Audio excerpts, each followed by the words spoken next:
अभी कुछ एपिसोड्स पहले हम लोगों ने पढ़ा था कि ग्लोबल वार्मिंग ये सारे आप लोगों के पास सिनेरियोज क्रिएट करती है। Hurricanes, heat waves, flooding, rainfall, wild Fyers, droughts और विंटर स्टॉर्म्स। अब वह कह रहे हैं कि किस तरह आप हर को डिस्क्राइब करेंगे किस तरह ये सब कुछ होता है। ख़ास तौर पे ड्राउट्स और फ्लड्स एक साथ किस तरह कॉज कर सकती है, यानी सैलाब भी आए और खुशहाली भी हो।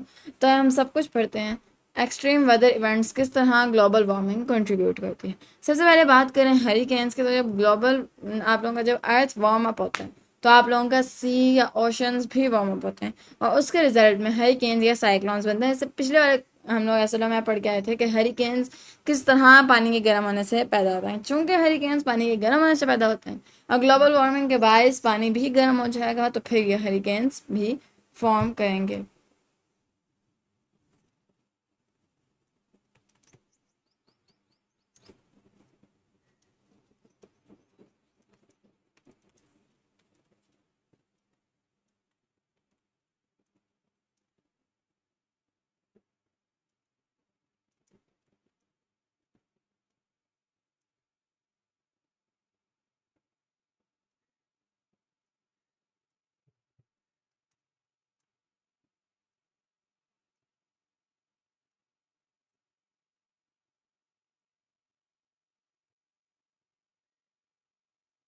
अब हीट वेव्स किस तरह आएंगी?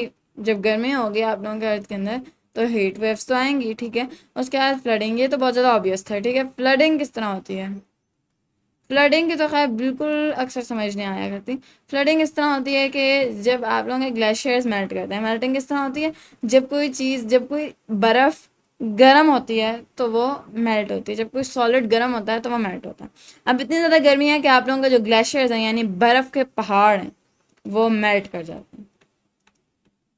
और जब वो मेल्ट करते हैं तो उनका जो मेल्टेड पानी होता है वो बहुत तेज़ी से नीचे की तरफ आता है, क्योंकि बड़े बड़े पहाड़ हैं, बर्फ़ के ऊपर से मेल्ट होना शुरू हो जाते हैं। तो उधर से फ्लडिंग हो जाती है, ठीक है। उसके बाद रेनफॉल कैसे होती है?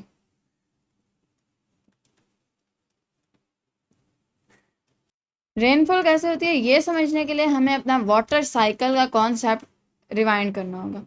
वाटर साइकिल का कॉन्सेप्ट क्या होता था कि आप लोगों के पास यहाँ पे पानी है और ये आप लोगों के पास इवेपोरेट करता है ड्यू टू द सन, ठीक है। यहाँ पे आप लोगों के पास इवेपोरेशन हो रही है, यहाँ से पानी वापस कंडेंस करता था और यहाँ पे आप लोगों के पास क्लाउड्स बनते थे।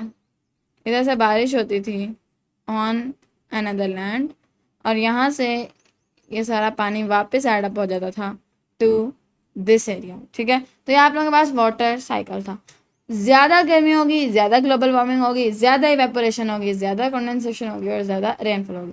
तो इवेपोरेशन जितनी ज़्यादा होगी उतनी ज़्यादा रेनफॉल होगी, तो हम लोग कहेंगे इंक्रीज्ड इवेपोरेशन।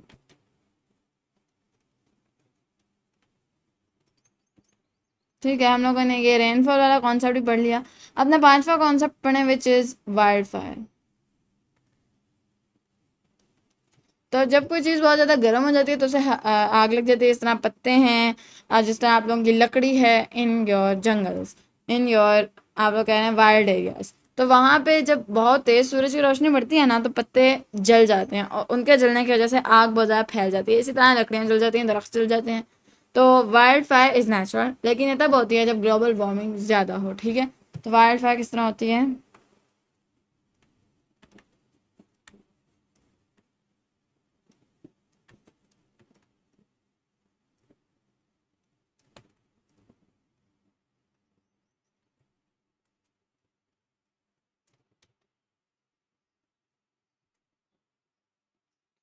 ठीक है, हमारे पास अगला हमारा कॉन्सेप्ट है ड्राउट्स का एंड देन विंटर स्टॉर्म्स का। ड्राउट्स कब होंगे? जब ज़्यादा हीट वेव होगी तो सारा पानी आप लोगों का सूख जाएगा और रिजल्टेंटली आप लोगों के पास कहत साली हो जाएगी। और लास्ट हमारे पास कॉन्सेप्ट है हमारे पास अपना विंटर स्टॉर्म्स का, यानी स्नोफॉल का। इसको हम लोग स्नोफॉल भी कहते हैं। तो ये किस तरह होगी? जब बहुत ज़्यादा इवेपोरेशन हो जाए और बहुत ज़्यादा कंडेंसेशन हो जाए, तो एज अ रिजल्ट ये जो पानी होता है ऑफ रेन ये जम जाता है, और जमने के बाद ये एज स्नो फॉल करता है। ठीक है, तो आप लोग लिखो इंक्रीज्ड रेट ऑफ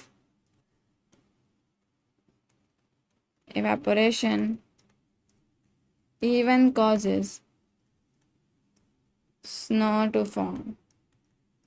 ठीक है, ये हम लोगों ने अपने सारे वो कॉजेज पढ़ लिए, सारे हम लोग कह सकते हैं वो वेदर इवेंट्स पढ़ लिए जो ग्लोबल वार्मिंग फॉर्म करती है, और ये भी पढ़ लिया है क्यों हर एक ग्लोबल वार्मिंग की वजह से फॉर्म होता है। ठीक है, ये वाला ऐसा लोग यहाँ पे ख़त्म हो गया, ये वाला चैप्टर भी यहाँ पे ख़त्म हो गया। ठीक है, मिलते हैं अगले ऐसा में, तब तक के लिए अल्लाह हाफिज़।